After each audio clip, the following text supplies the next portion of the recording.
Good afternoon, ladies and gentlemen. I stand here with a message that will transform your parenting and teaching within the shortest time possible. Allow me, ladies and gentlemen, to share with you a few nuggets about discipline that works.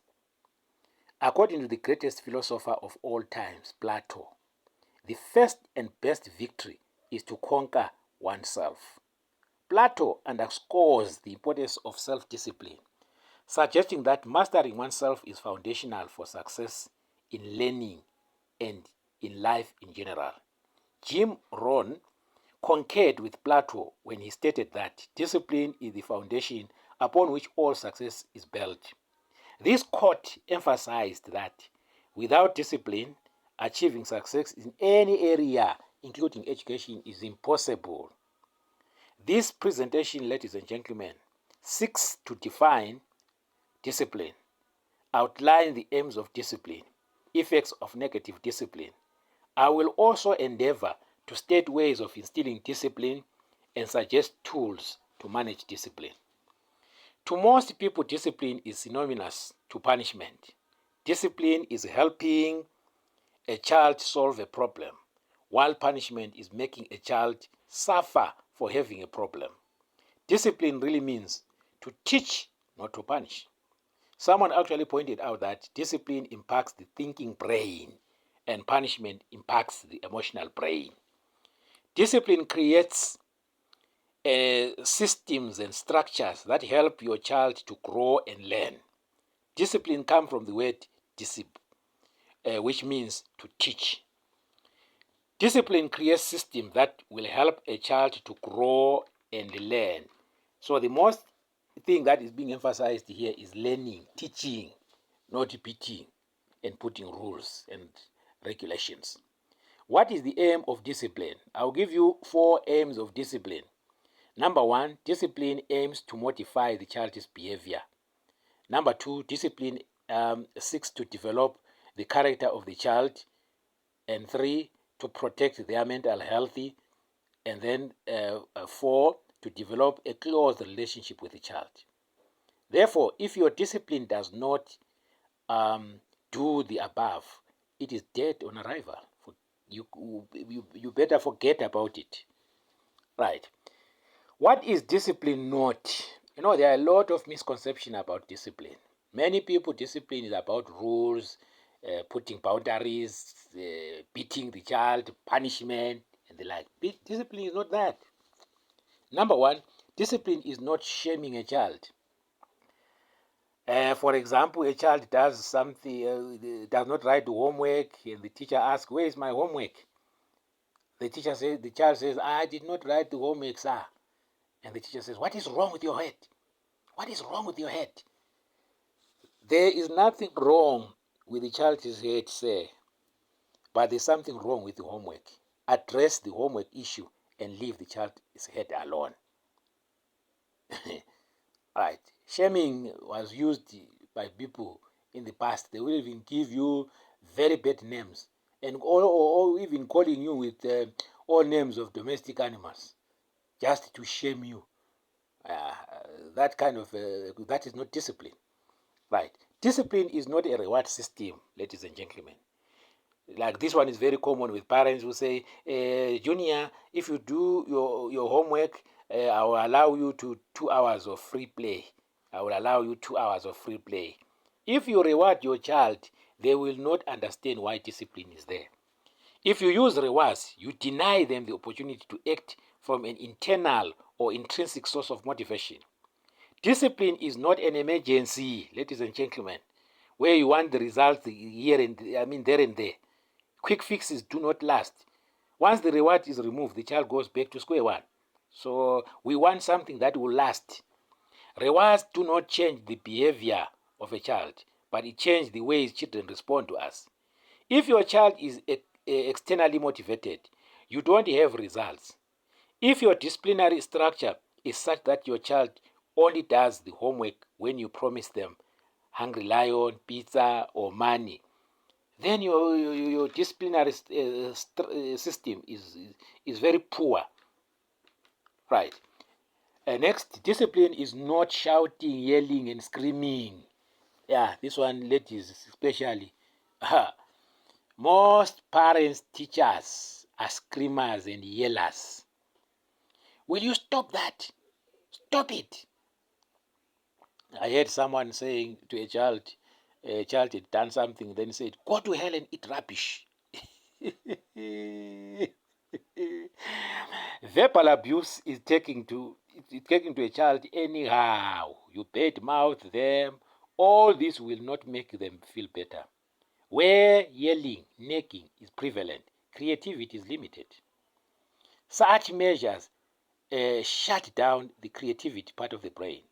This is the reason why our education system is churning out consumers more than creators. Because even a child at the grassroots level, they are barred from doing or experimenting with things. Stop that. Don't do that. Don't stop that. Everywhere is full of no, don't do that. Stop that. You know? Right. When you scream and yell, the child's brain is shut off. The brain is designed to protect itself by shutting off whenever there is an attack. An angry child is not a listening child. An angry child is not an listening child. You know, I remember during our days, you'd be beaten. If your parents ask you something and you keep quiet, they beat you. If you talk again, they beat you. You know, it was beating and beating and beating, nothing else. You can't only correct someone, you can only correct someone you can connect with. Correction without connection does not make sense. We can only correct people we have a relationship with. So it is very important that for a child to be disciplined, we have to have a relationship with that child.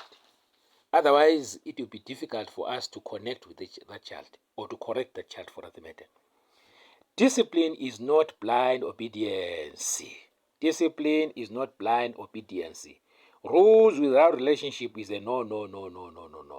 Blind obedience forces your child to do whatever you say. One day, I remember I shouted at my son, to cross the road. When he remained standing, I shouted even more, thinking that he was rude. He didn't want to to cross the road as I instructed, only to see a fast speeding car coming. If I had insisted that the child cross by all means, that is blind obedience. We have to leave a leeway where a child is also supposed to think for himself. The command system is no longer working with this generation. Ladies and gentlemen, teachers in particular, the command system is no longer working with this generation. This generation, truth be told, is a why generation. Everything is why. Why? Go and do this, why? Come here, why? Do your homework, why? And you have to be patient to answer this question, why? Yeah, discipline is not only about obedience. You are just concerned about the child's obeying instead of finding out why the child does not want to obey. I remember when I posted my son to a boarding school back to Zim, he did Form 1, Form 2, the guy refused to go back to boarding school. We were actually told that he is not going to boarding school, he has packed his clothes, he's gone back home. We tried to plead with the guy, he said, no, I'm not going. Yeah, because I had read somewhere about these things, and then I started to finding out why he didn't want to go to a boarding school, only to discover that the boy was being abused by the boarding master. So he didn't want. So we had to comply. We took him back to Havron this side. Yeah, after noticing that he did not want to go. If we had insisted that we are parents, the child had to go to boarding school, his self-esteem would have crashed, self-concept, and he would have failed even O-level, So we should not just demand a blind obedience as parents. Discipline is not about doing what is right. It is also about taking responsibility. If you demand blind obedience from your children, you might be hindering them from learning how to act responsible to the demand of the situation. because it is important for a child to know how to respond when faced with a given situation. Discipline is not an emergency. Discipline is not an emergency. Many of us parents, teachers, we want results yesterday. That is why we yell, we beat, we shout, because those ones, they bring the results now. But discipline is a long process that begins with you having to change. You as a parent or as a teacher, you have to change first before you change the child. We are reactive parents, teachers, before we put structures to put the children on check and balance. Before we expect good results, we should build skills in children that will make them to be disciplined. Parenting is first about you and then the child. If you are not ready to change and build yourself, you are not ready for this. You need to use discipline as a teaching tool. Use discipline as a teaching tool. So the emphasis, ladies and gentlemen, is really teaching more than correcting and beating and yelling and expecting results yesterday. It is not about yelling and nagging, but committing yourself to the process. A number of us parents and teachers, we are not teaching children the good things to do. We are waiting for our children to make mistakes and start correcting them. And discipline is not about correction, but teaching, more of teaching. Right. Discipline is not flogging. Discipline is not beating. You don't beat math skill into the head of a child. You know, during our days, there was more beating than teaching. During break time, by break time, you'd have been beaten 3 or 4 times.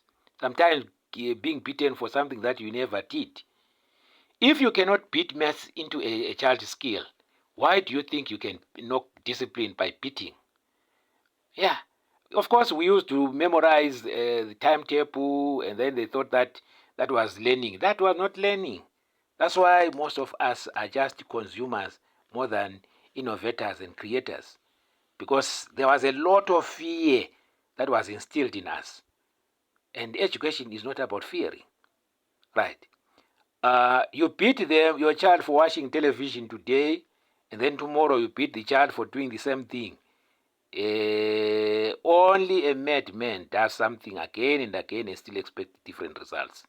Psychologists actually noted that children who are subjected to corporal punishment may experience increased anxiety, depression, and low self-esteem.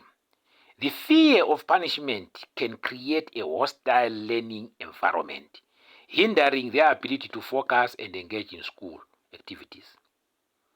I remember during our days, all you're going to school, you'll be wondering how many times you'll be beaten. And you do whatever to avoid being beaten. You wouldn't sometimes even ask, you'll be afraid of asking, you'll be afraid of making a mistake, you know.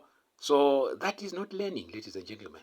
And we cannot insist on such methods in the 21st century. Beating children may develop feelings of resentment and anger towards parents and teachers. Such children come to view violence as an acceptable means of conflict resolution. I thank you. I will stop here for now. Get ready for part 2, where we'll be looking at what you need for discipline to work. I thank you. My name is Ndiweni. I hope you were blessed.